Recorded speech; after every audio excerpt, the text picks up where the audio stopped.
Mimi napenda sana mazingira, na katika kitu ambacho nakipenda sana katika maisha yangu ni kuona mazingira safi. Utunzaji wa mazingira unatusaidia katika kukabiliana na mabadiliko ya tabia nchi ambayo husababisha athari kama vile kuongezeka kwa joto, ukame, njaa na kuongezeka kwa umaskini katika jamii. Kwa hiyo nikaamua kuanzisha kikundi ambacho tulijiita Group of Cleaning Environment. Kazi yetu ilikuwa ni kusafisha mazingira na pamoja na kuhamasisha watu kuhusu swala la mazingira na kuambia watu faida na hasara za kutokusafisha mazingira. Kupitia mradi wa elimu kwa wasichana wa Room to Read, wasichana hufundishwa stadi muhimu za maisha ili kukabiliana na changamoto za kila siku na kufanya maamuzi yaliyo sahihi. Kwa kifupi, Nuru najivunia kwamba ni binti ambaye ni msikivu, pia ni mchapakazi. Ukimwelezea jambo hasahau. Katika kipindi cha Stadi za Maisha tunafundishwa jinsi ya kujiamini, kujitambua, pia tunafundishwa jinsi ya kuwa na mawasiliano na kuwa wabunifu katika kutatua matatizo. Kuna wanafunzi wa kidato cha pili wakiongozwa na Nuru.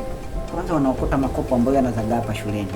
Wanapita mitahani ama shuleni, wanakuta vile vitambaa vya mafundi cherehani wale, wanatengeneza mazulia ya kwenye milango wanauza.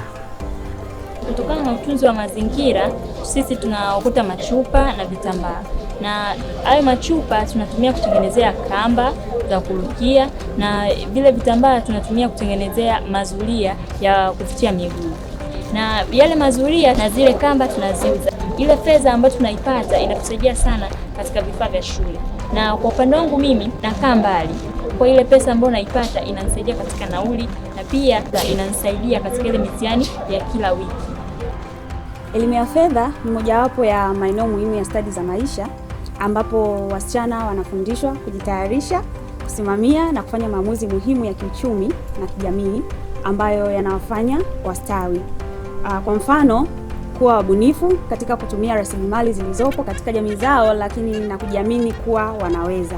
Napenda kulishukuru shirika la Room to Read kupitia mradi wake wa elimu ya fedha.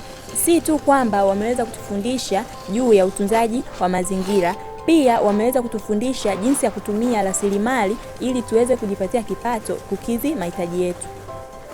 Namshukuru sana Nuru kwa sababu bila yeye ili wazo lilikuwa halipo kabisa katika akili zetu, lakini yeye ndo alikuja akatuanzishia sisi vikundi. Kwa hiyo namshukuru sana Nuru kwa sababu bila yeye sisi hapa tungeendelea kuwa na uchafu katika mazingira yetu na tusingekuwa na fedha ambazo zingekuwa zinaweza kutusaidia katika mambo mbalimbali.